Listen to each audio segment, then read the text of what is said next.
good morning, good morning, good morning. Good morning, America. Good morning to those of you who are listening to this podcast in San Jose, California.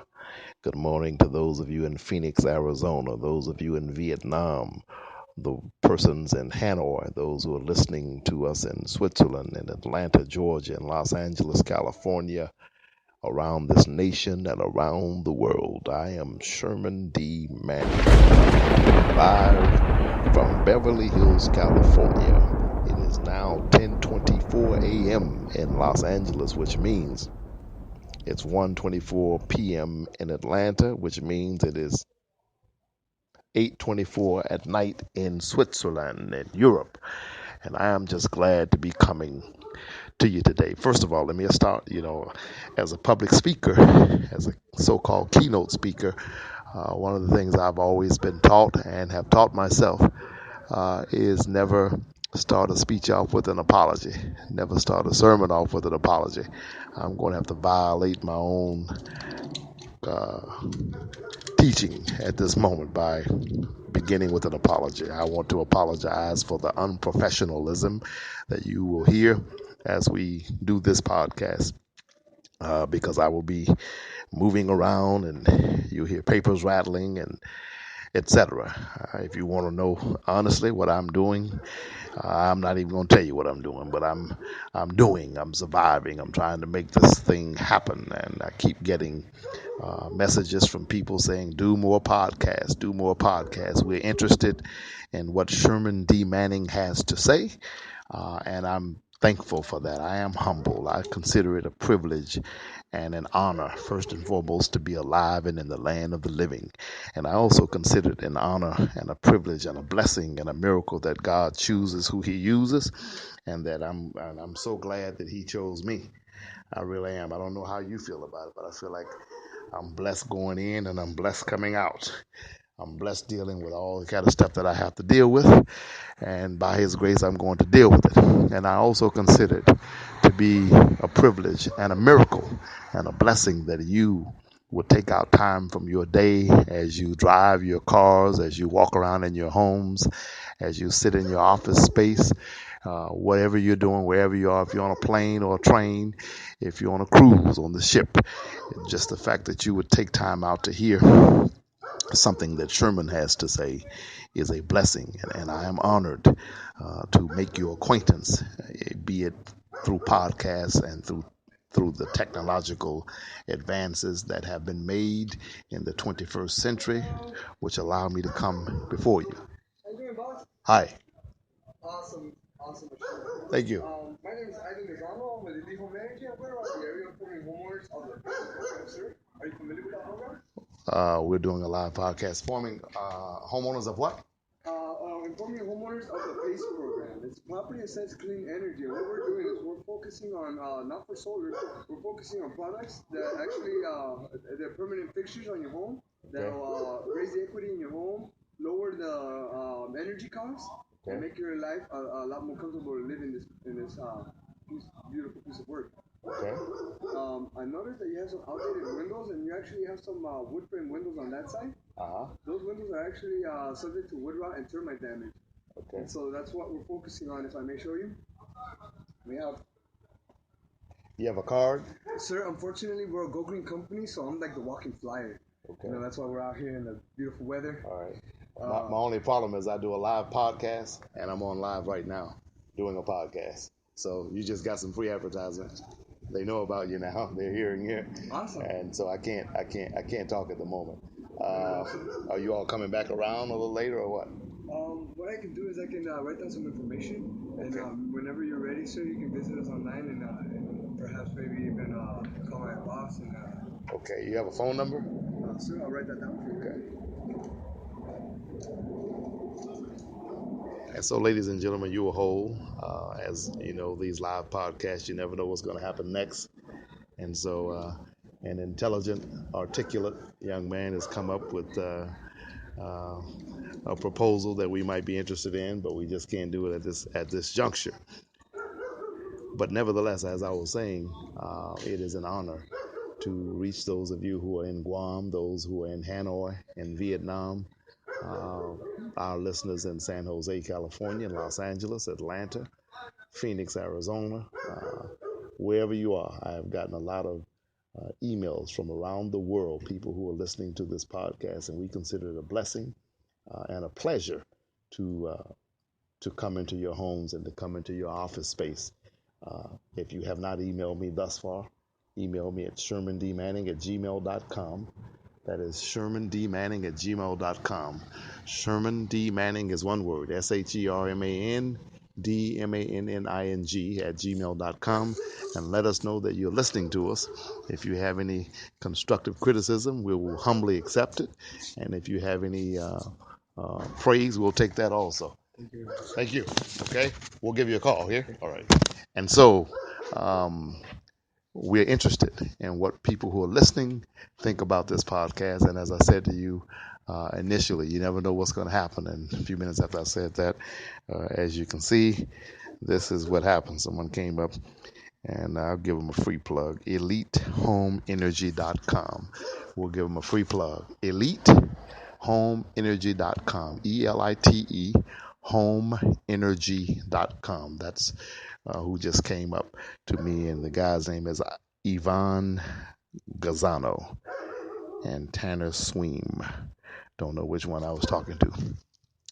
If you'd like to sponsor this podcast, give me a call, 404-386-9356. We're heard around the world, and our listeners are growing by the grace of the good Lord. Our listeners are growing by the day, which is why I keep coming back. And as I was saying before I was interrupted, you all have made it clear to me that you want me to do more podcasts.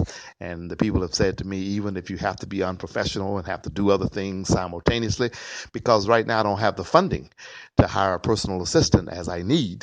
And I can't just go on, sit down and have other things being done that have to be done while I do the podcast. So I have to do it all simultaneously. So it makes it extremely challenging. But, I asked God for a challenge and He gave it to me. And so, how can I preach?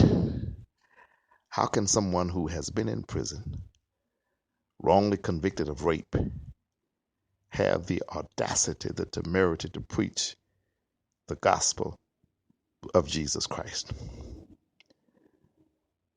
That is a question that some people would want to pose to me, but, perhaps don't have the candor or the integrity to ask the question that they're silently asking themselves.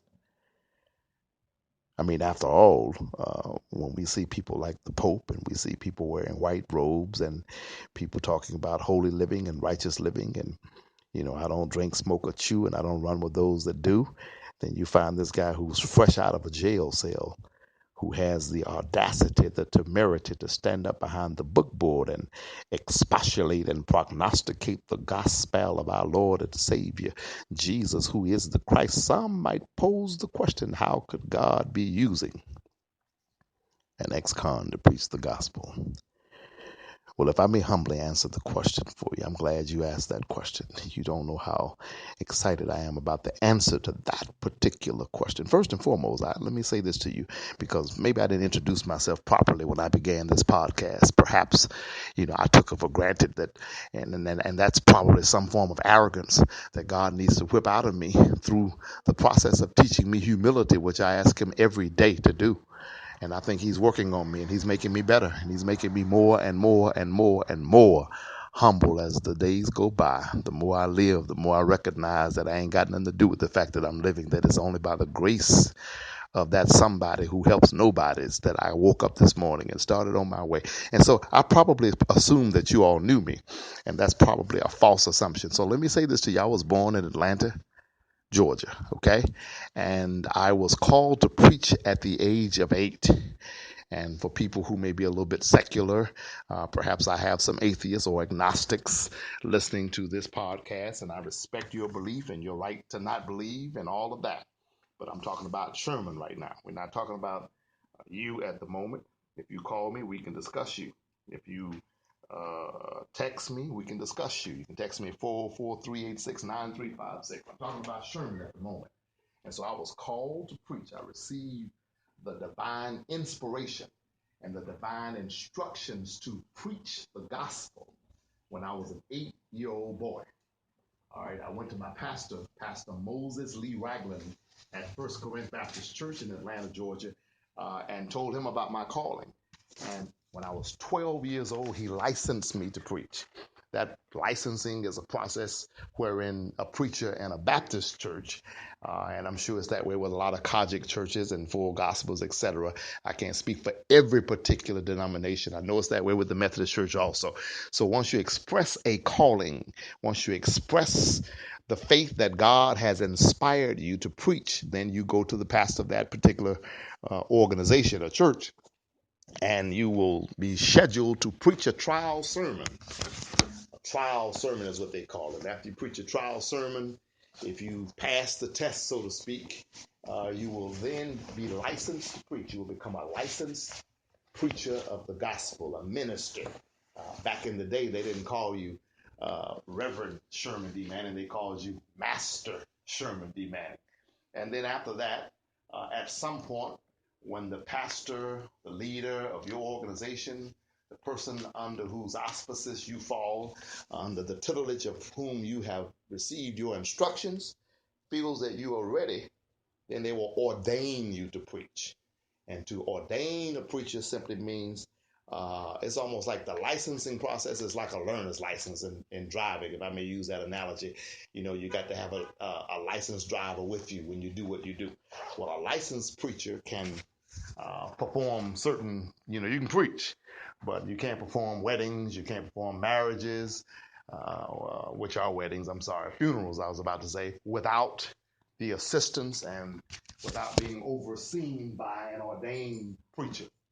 And then after you get ordained, I was ordained at 17 years of age in Atlanta, Georgia, at First Corinth Baptist Church, where Reverend Moses Lee Ragland was the distinguished, esteemed, and illustrious pastor. That's where I was ordained to preach the gospel. And so I preached around the country. By the grace of the good Lord, he took me all over the place. And I would preach and preach and preach and preach. And that's all I've ever done is preach the gospel. It's all I've ever known is preaching the gospel. Okay, so then I came out to California. I'm sorry, I know you can't hear me as well as you want to, or as well as I want you to, rather. I came out to California and had been in town for a couple of days when I was wrongly accused of rape. Okay, family raised the money for an attorney. The money for the attorney was stolen by a guy by the name of Conrad Gamble, a so-called friend of mine from Atlanta who had moved to LA. So he promised to take the money and hire me an attorney, and instead he stole the money. And so he that represents himself in a court of law has a fool for a client. I knew I was innocent. I knew it didn't happen. And I, had this false fake belief in the judicial system, and that, hey, since I didn't do it, then they ain't gonna convict me no way. So since this man ripped us off and took the money for Tom Mesereau, took the money that we were going to use to hire Tom Mesereau, who has gone on to become one of the great trial lawyers of the 20th and 21st century, I decided I'll just try the case myself. And so a black man from Atlanta, Georgia, accused of rape, tried his own case before an all-white jury. And the judge, Robert Altman, was against me and hated my guts.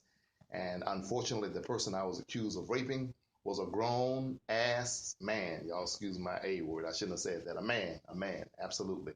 That's what the case was all about. And it was a wrongful accusation. It was a wrongful conviction. And so I had to go to prison with the embarrassment of that hanging above my head. And also I had to go to prison trying to figure out why God would let that happen to me. And then I began to read the story of Joseph and understand clearly that God allowed Joseph to go to prison convicted of a sex crime, wrongly convicted of attempted rape. And he languished there in that prison cell for 13 and a half years. And the question becomes, why would a God who could stop it not stop it? And why would God who could get you out not get you out? Why would God let Joseph sit there for